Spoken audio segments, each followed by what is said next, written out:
Fundamental rights ஒவ்வொரு தனி மனுஷனோட டெவலப்மெண்ட்டுக்கும் ஒரு சில பேசிக் ரைட்ஸ் வந்துட்டு ரொம்ப ரொம்ப முக்கியமானது.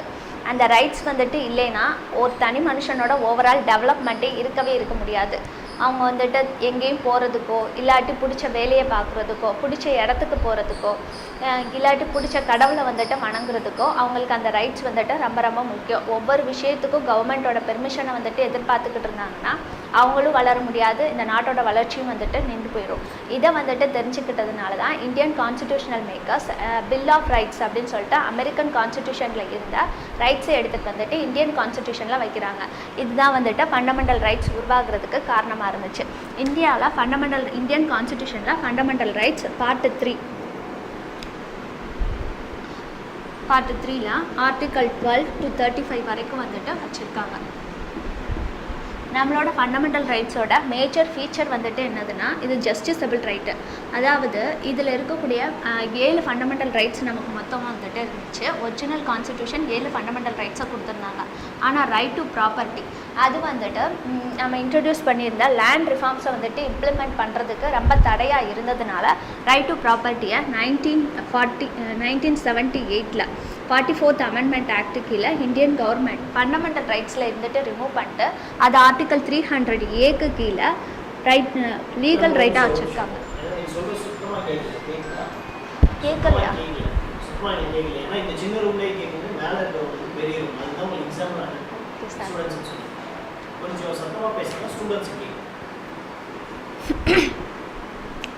இந்த ரைட்ஸ் எல்லாமே வந்துட்டு இதோட ஃபீச்சர்ஸ் மெயினான ஃபீச்சர் என்னென்னு பார்த்தோம்னா இது வந்துட்டு ஜஸ்டிஸபிள் ரைட்டு. இந்த ரைட் வந்துட்டு ஏதாச்சும் கவர்மெண்ட்டோட லாவோ இல்லாட்டி வந்துட்டு அவங்களோட எக்ஸிக்யூட்டிவ் ஆர்டரோ இந்த ரைட்டை வந்துட்டு ரிமூவ் பண்ணுற மாதிரி இருந்துச்சுன்னா அதனால பாதிக்கப்பட்ட ஒரு தனி மனுஷன் டைரெக்டாக வந்துட்டு சுப்ரீம் கோர்ட்டுக்கோ இல்லாட்டி வந்துட்டு ஹை கோர்ட்டுக்கோ வந்துட்டு போக முடியும். அப்படி ஹை கோர்ட்டுக்கோ சுப்ரீம் கோர்ட்டுக்கோ போனால் ஹை கோர்ட்டும் சுப்ரீம் கோர்ட்டும் அவங்களோட ரைட்டை வந்துட்டு இம்ப்ளிமெண்ட் பண்ணுறதுக்காண்டி ரிட்ஸ் வந்துட்டு இஷ்யூ பண்ணுவாங்க. அதனால சுப்ரீம் கோர்ட்டை தான் இந்தியன் கான்ஸ்டிடியூஷனில் இந்த ஃபண்டமெண்டல் ரைட்ஸோட கேரண்டியராக வச்சுருக்காங்க. அதுக்கப்புறம் மொத்தம் 7 ஃபண்டமெண்டல் ரைட்ஸ் இருக்குது. இதில் வந்துட்டு ஒரு ரைட் போகிறது மிச்சம் வந்துட்டு 6 ஃபண்டமெண்டல் ரைட்ஸ். இந்த ரைட்ஸில் வந்துட்டு ஃபஸ்ட்டு ரைட் டு ஈக்குவாலிட்டி. இந்த ரைட் வந்துட்டு என்ன சொல்லுதுன்னா எல்லாருமே வந்துட்டு சட்டத்துக்கு முன்னாடி சமம், யாருமே வந்துட்டு உயர்ந்தவங்களும் இல்லை தாழ்ந்தவங்களும் இல்லை. இதே மாதிரி இந்த ரைட் வந்துட்டு எல்லாத்துக்கும் சட்டத்துக்கு கீழே ஈக்குவல் ப்ரொடெக்ஷனை வந்துட்டு ப்ரொவைட் பண்ணுது. செகண்ட் ரைட் வந்துட்டு ரைட் டு ஃப்ரீடம். இது எல்லாருமே வந்துட்டு இந்தியாவில் ஃப்ரீயாகவும் ஒரு டிக்னிஃபைடு லைஃப்பை வந்துட்டு லீட் பண்ணுறதுக்கும் வந்துட்டு கொடுத்துருக்காங்க. இந்த ரைட் டு ஃப்ரீடம் கீழே தான் ஆர்டிகல் 21 கீழே ரைட் டு லைஃப் அது வந்துட்டு ரொம்ப ரொம்ப இம்பார்ட்டண்டான ரைட். இது வந்துட்டு ஒவ்வொரு தனி மனுஷனும் ரொம்ப வந்துட்டு அவங்க ரொம்ப லிபர்ட்டியாகவும் அவங்களுக்கு பிடிச்சமான வாழ்க்கையை ரொம்ப டீசெண்டாகவும் ரொம்ப வந்துட்டு டிக்னிஃபைட் மேனர்லேயும் வந்துட்டு வாழ்கிறதுக்கு என்ஷூர் பண்ணக்கூடிய right article 21. And the third right against exploitation.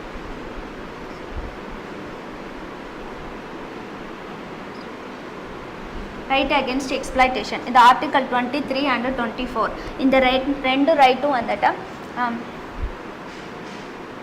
மக்களுக்கு எதிரான சுரண்டலை வந்துட்டு தடுக்குது. மெயினாக எக்கனாமிக்கல் லெவலில் ரொம்ப லோவாக இருக்கக்கூடிய மக்கள் அவங்க வந்துட்டு கொத்தடிமைகளாகவோ இல்லாட்டி வந்துட்டு சைல்டு லேபராகவோ வந்துட்டு வாழ விடாமல் அவங்களும் வந்துட்டு ரொம்ப நல்ல லைஃப்பை வந்துட்டு லீட் பண்ணுறதுக்கு வழிவகை செய்யக்கூடியது இந்த ரெண்டு ரைட்டும்.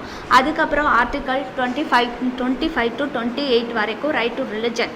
இது வந்துட்டு ஒவ்வொரு தனி மனிதனும் அவனுக்கு பிடிச்ச ரிலிஜனை வந்துட்டு ஃபாலோ பண்ணி வாழ்கிறதுக்கும் அவனுக்கு இஷ்டமான கடவுளை வந்துட்டு வழிபடுறதுக்கும் வழிவகை செய்யக்கூடியது.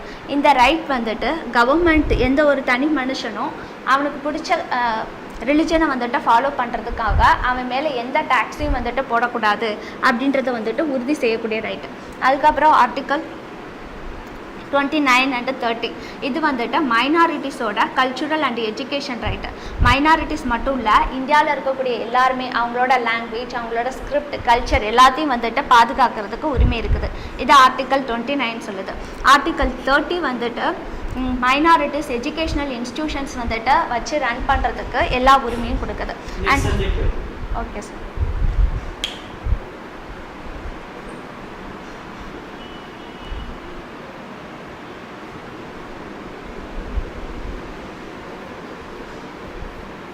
fundamental rights எங்கேருந்து டெரைவ் ஆகும்? அமெரிக்கன் கான்ஸ்டிடியூஷன் வந்து எடுத்திருக்காங்க sir.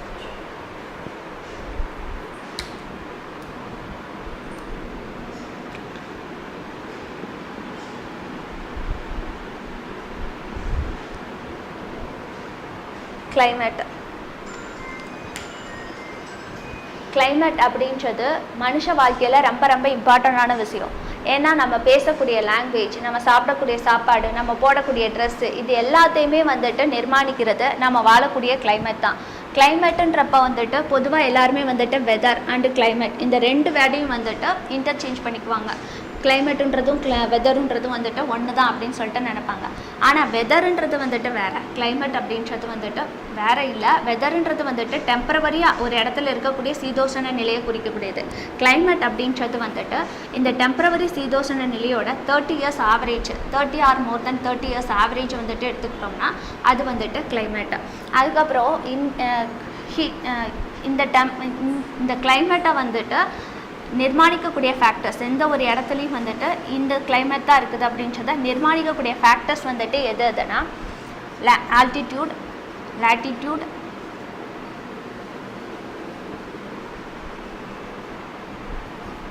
distance from the sea,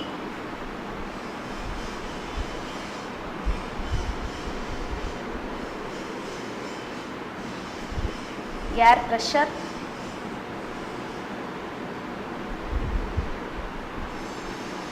humidity.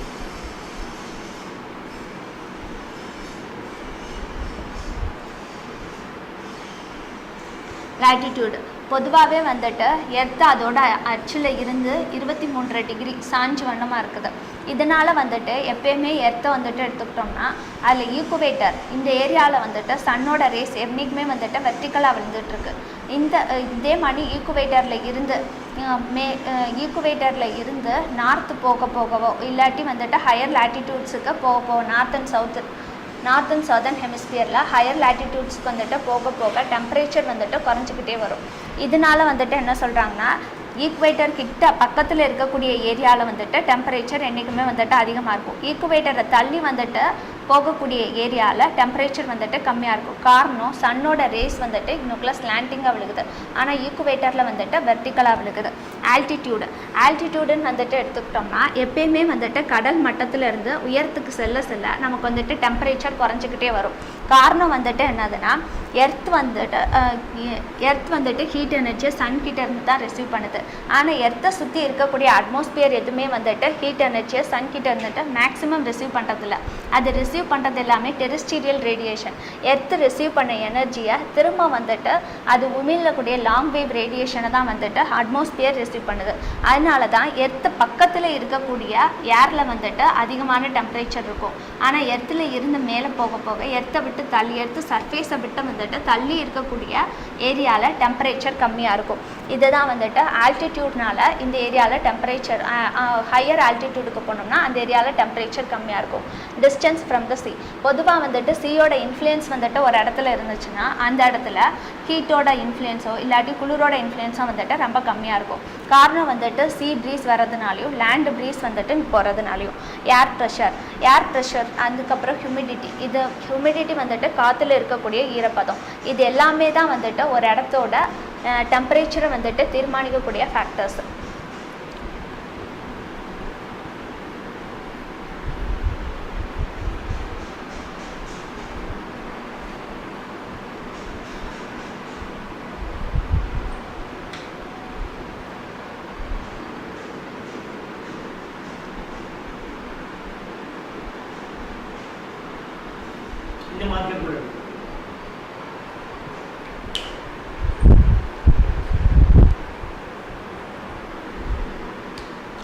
Atmosphere இந்த உலகத்தில் இருக்கக்கூடிய எந்த உயிரினமும் வந்துட்டு காற்று இல்லாமல் வாழவே முடியாது. எர்த்தை சுற்றியே வந்துட்டு ஒரு காற்று மண்டலம் அமைஞ்சிருக்குது. இதை தான் நம்ம அட்மாஸ்பியர் அப்படின்றோம். நம்ம எர்த்தை சுற்றி இருக்கக்கூடிய அட்மாஸ்பியர் 5 லேயர்ஸ்னால ஆனது. First layer troposphere. இது வந்துட்டு எர்த்தில் இருந்துட்டு 8 to 18 கிலோமீட்டர் ஹைட்டில் அமைஞ்சிருக்கும். இந்த ட்ரோபோஸ்பியரில் தான் இந்த ட்ரோபோஸ்பியரில் தான் இங்கேருந்து போகக்கூடிய டஸ்ட் பார்ட்டிகல்ஸ், வாட்டர் வேப்பர், இது எல்லாமே வந்துட்டு அதிகமாக இருக்குது. அதனால இந்த டஸ்ட் பார்ட்டிகல்ஸ், வாட்டர் வேப்பர் இது எல்லாமே வந்துட்டு க்ளவுடு ஃபார்ம் ஆகுறதுக்கு காரணமாக இருக்குது. அதனால இந்த லேயரை வந்துட்டு என்ன சொல்கிறாங்கன்னா ரொம்ப வந்துட்டு ஒரு காம்ப்ளெக்ஸாக இருக்கக்கூடிய லேயர், ரொம்ப வந்துட்டு குழப்பங்கள் வந்துட்டு அதிகமாக இருக்கும். அந்த மாதிரி வந்துட்டு ஒரு டர்புலண்ட் லேயர் அப்படின்றாங்க. ரெண்டாவது இங்கே வந்துட்டு பொதுவாக என்னென்னா ட்ரோபோஸ்பியரை பொறுத்தளவு கீழே இருந்து மேலே போக போக ட்ரோபோஸ்பியரில் வந்துட்டு டெம்பரேச்சர் குறைஞ்சிக்கிட்டே வந்துட்டு போகும். ரெண்டாவது லேயர் ஸ்ட்ராட்டோஸ்பியர் வந்துட்டு கிட்டத்தட்ட 50 கிலோமீட்டர்ஸ் டிஸ்டன்ஸ் வரைக்கும் வந்துட்டு எக்ஸ்டெண்ட் ஆகிருக்கும். இந்த ஸ்ட்ராட்டோஸ்பியரில் தான் என்ன இருக்குதுன்னா ஓசோன் லேயர். இந்த ஓசோன் லேயர் வந்துட்டு சன்கிட்டேருந்து வரக்கூடிய யூவி ரேடியேஷனை அப்படியே வரவிடாமல் தடுத்துருது. இதனால எர்த்தில் இருக்கக்கூடிய எல்லா உயிரினங்களும் இந்த யூவி ரேஸ்னால் பாதிக்கப்படாமல் இந்த ஸ்ட்ராட்டோஸ்பியர் காக்குது. இது வந்துட்டு ஓசோன் வந்துட்டு ப்ரெசண்ட்டாக இருக்கிறதுனால சன்னிலேருந்து வரக்கூடிய எல்லா யூவி ரேஸையும் வந்துட்டு தடுக்கிறதுனால ஸ்ட்ராட்டோஸ்பியர் வந்துட்டு இருக்கக்கூடிய எர்த் அட்மாஸ்பியர் லேயர்லேயே ரொம்ப வந்துட்டு ஹீட்டான லேயர். மூணாவது வந்துட்டு மீசோஸ்பியர்லேயும் வந்துட்டு திரும்ப ட்ரோபோஸ்பியர் மாதிரியே டெம்பரேச்சர் குறைஞ்சிக்கிட்டே வரும். இது வந்துட்டு இந்த அட்மாஸ்பியர்லேயே இருக்கக்கூடிய ரொம்ப வந்துட்டு கூலஸ்டான லேயர் வந்துட்டு மீசோஸ்பியர் தான். அதுக்கப்புறம் லாஸ்ட் வந்துட்டு ஐனோஸ்பியருக்கு அடுத்து இருக்கக்கூடியது எக்ஸோஸ்பியர். ஐனோஸ்பியர் வந்துட்டு என்ன சொல்கிறாங்கன்னா இங்கே ஃபுல்லுமே வந்துட்டு சன் பக்கத்தில் இந்த லேயர் அட்மாஸ்பியரில் இருக்கிறதுனால இங்கே இருக்கக்கூடிய கேஸ் எல்லாமே அயான்ஸாகவே வந்துட்டு இருக்கும். இந்த அயான்ஸாகவே வந்துட்டு இருக்கிறது நமக்கு வந்துட்டு ஒரு பெனிஃபிட் என்னென்னா இங்கேருந்து இந்தியா எர்த்தில் இருந்து அனுப்பக்கூடிய ரேடியோ வேவ்ஸ் எல்லாமே ரிஃப்ளெக்ட் ஆகி திரும்ப எர்த்துக்கே வந்துட்டு வந்து சேருது. இதனால வந்துட்டு நமக்கு என்னென்னா டெலிகம்யூனிகேஷனுக்கு அதுக்கு வந்துட்டு இந்த ஐனோஸ்பியர் லேயர் வந்துட்டு ரொம்ப ஹெல்ப்பாக இருக்குது. லாஸ்ட் வந்துட்டு எக்ஸோஸ்பியர் லேயரை வந்துட்டு அவுட்டர் ஸ்பேஸ் அப்படின்னே சொல்லிடலாம். இது வந்துட்டு எர்த்தில் அட்மாஸ்பியரில் இருக்கக்கூடிய லாஸ்ட் லேயர் அந்த அவுட்டர் ஸ்பேஸ்.